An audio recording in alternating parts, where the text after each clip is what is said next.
بسم اللہ الرحمن الرحیم۔ اللہم کیا آپ کے بچے بستر پر پیشاب کر دیتے ہیں؟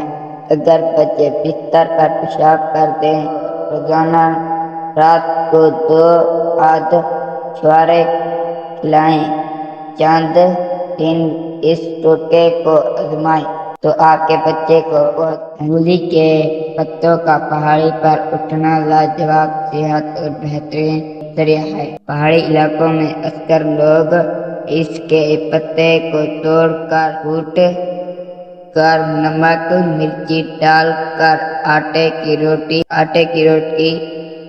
کی روٹی بنا کر اس پر تہہ جما کر کمر کا درد ہو تو چھٹکارا کیسے حاصل کریں؟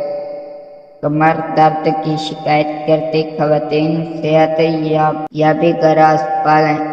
گرم دودھ اور نمک ملا کر پینا بھی فوراً آرام ہو جاتا ہے، اس سے درد بہت ختم ہو جاتا ہے۔ انہوں نے آزمایا۔ اگر آپ کو میری ویڈیو اچھی لگے ویڈیو کو لائک کریں، سبسکرائب کریں اور چینل